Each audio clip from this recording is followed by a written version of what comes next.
آپ دیکھیں کہ ہمارے جو فنانس منسٹر ہیں انہوں نے کہا جی کہ جس کی پے 8500 روپے ہے کہ وہ امیر ترین آدمی ہے۔ تو میں ان سے پوچھتا ہوں کہ یہ نشے کی حالت میں بیٹھے ہوتے ہیں، ان کو پتہ ہی نہیں کہ غریب آدمی کس طرح زندگی گزار رہا ہے۔ آپ یہ دیکھیں جی کہ ہم جو ہے نا آئی ایم ایف کی ڈکٹیشن پہ چلتے ہیں، آئی ایم ایف نے ہمیں جکڑا ہوا ہے، اور ہمیشہ جو ہے بجٹ میں ابھی تو کئی منی بجٹ آنے ہیں کہ آپ نے اگر 74 روپے پیٹرول کم کیا ہے، 60 سے زیادہ ڈیزل کم کیا ہے، لیکن ریلیف کہاں ملا ہے؟ بالکل ٹھیک ہے۔ دیکھیں اگر یہی 60 روپے بڑھتا ہے تو 400 روپے کرایہ بڑھا دیتے ہیں گاڑیوں والے، جس کا 1000 روپے کرایہ ہوتا ہے وہ 1400 ہو جاتا ہے، تو اب انہوں نے 100 روپے کیا۔ کہاں ان کی انتظامیہ؟ السلام علیکم ناظرین، میں ہوں آپ کا میزبان بدر جاوید۔ بٹ ناظرین، بجٹ ایک دفعہ پھر پیش کر دیا گیا۔ بجٹ تو پیش کیا جاتا ہے ہر سال، لیکن اس بجٹ کے اثرات کیا ہو رہے ہیں؟ عوام کو جو ریلیف حکومت کی جانب سے کہا جا رہا ہے کہ اس طرح کا مثالی بجٹ آج تک نہیں پیش کیا گیا۔ جو شخص 8500 روپے کماتا ہے وہ شخص امیر ترین شخص ہے، یہ کہنا ہے ہمارے وزیر اعظم صاحب کا۔ اب دیکھنا یہ ہے کہ گراؤنڈ ریالٹیز کیا ہے۔ کیا تاجران اس بجٹ سے خوش ہیں؟ کیا واقعی عوام کو ریلیف مل رہا ہے؟ کیا تاجران کو ریلیف مل پا رہا ہے؟ یہ سب کچھ جانیں گے آج کی ویڈیو میں، کیونکہ تاجران جو ہے وہ کسی بھی ملک کی اکانومی کی ریڑھ کی ہڈی کہلاتے ہیں۔ آج میں موجود ہوں ہال روڈ میں، اور یہاں پر بہت سے تاجران میرے ساتھ موجود ہیں۔ تاجر رہنما بھی موجود ہیں، معظم صاحب ہمارے ساتھ موجود ہیں جو کہ جنرل سیکرٹری بھی ہیں، اور ہمارے بزرگ تاجر جنہوں نے اپنی زندگی کی ایسے کئی بجٹ دیکھے، ان سے بھی جانیں گے کہ یہ بجٹ جو ہے واقعی عوام کے لیے بنایا گیا ہے، عوام کو ریلیف دینے کے لیے بنایا گیا ہے، یا پھر وہی ایک کہانی ہے جو ہر سال ہمیں سنا دی جاتی ہے۔ تو سب سے پہلے میں اپنی گفتگو کا آغاز کرنا چاہوں گا۔ معظم صاحب، آپ کا بہت شکریہ، آپ نے ہمیں وقت دیا۔ سر مجھے سمپل صرف اتنا بتا دیجئے، میں ٹیکنیکلٹیز میں نہیں جانا چاہتا، واٹس ایور ٹیکنیکلٹیز ہوں گی، سر مجھے بتائیں کیا یہ بجٹ غریب عوام کا بجٹ ہے؟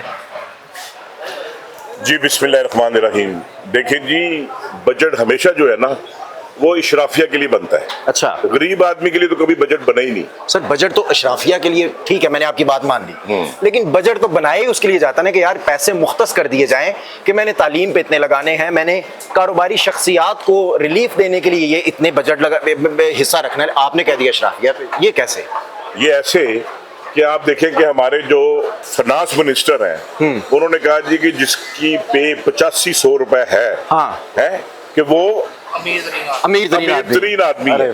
تو میں ان سے پوچھتا ہوں کہ یہ نشے کی حالت میں بیٹھے ہوتے ہیں، ان کو پتہ ہی نہیں کہ غریب آدمی کس طرح زندگی گزار رہا ہے۔ غریب آدمی کا تو چولہا بند ہو گیا۔ آپ دیکھیں نا، پیٹرول کی قیمتیں، بجلی کی قیمتیں، گیس کی قیمتیں، ایک عام آدمی افورڈ ہی نہیں کر سکتا۔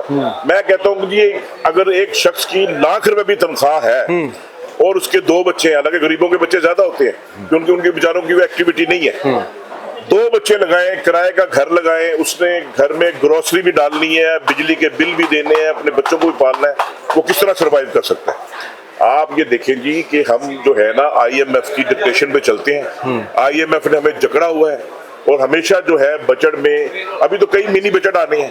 آپ دیکھیں نا کہ اس وقت معاشی حالات کیا ہے۔ یہ اب اس وقت دیکھیں ہمارا پیک ٹائم ہے، کاروباری اس وقت پیک ٹائم ہے، لیکن آپ دیکھ لیں کہ کسٹمر آپ کو نظر نہیں آئے گا۔ کیوں؟ لوگوں کی پرچیزنگ پاور نہیں ہے، لوگوں کے اندر قوت خرید نہیں ہے، وہ اپنے بچوں کو پالیں، اپنا روٹی کھائیں، یا یہ موبائل فون خریدیں۔ حکومت نے دیکھیں ایک ریلیف تو دیا نا مزیدار قسم کا۔ جی کیا ریلیف؟ انہوں نے اپنے MPs MNAs کی تنخواہیں بڑھا دی، جس کی 1,00,000 تنخواہ تھی اس کی 5,00,000 تنخواہ۔ دیکھیں وہ غریب طبقہ ہے، ان کا خیال تو کیا۔ میں وہی تو کہہ رہا ہوں کہ ہمیشہ اشرافیہ کو نوازا گیا ہے، تو غریب آدمی آپ دیکھیں کہ ہمارے معاشرے میں ایک جو سفید پوش آدمی تھا نا وہ تو ختم ہو گیا، مڈل کلاس میں سے ایک طبقہ انہوں نے ختم کر دیا، اب ایک غریب ہے ایک امیر ہے۔ تو لہٰذا میں آپ کے چینل کی مساست سے، اعلیٰ حکام سے، حکومت سے مطالبہ کرتا ہوں کہ خدا کا خوف کریں، عوام کو ریلیف دیں۔ دیکھیں نا، اب ایران کی وار میں ہم نے بڑا کردار ادا کیا، اس کا بینیفٹ اٹھائیں، ایران سے پیٹرول جو ہے وہ پاکستان میں لائیں اور پیٹرول سستا کریں۔ جب آپ پیٹرول سستا کریں گے تو آپ کی ہر چیز سستی ہوگی، پیٹرول مہنگا ہوتا ہے اس سے ہر چیز مہنگی ہو جاتی ہے، تو لہٰذا پاکستانیوں کا سوچیں۔ سر اس طرح تو غریب کو ریلیف مل جائے گا۔ اصل چیز تو یہ ہے نا کہ غریب کو ریلیف مل گیا تو بھائی ان کی وہ جو کہتے ہیں نا سیاستیں ختم ہو جائیں گی، کیونکہ غریب کو تو انہوں نے وہ جو اس کا بنیادی حقوق ہے نا، روٹی کپڑا اور مکان،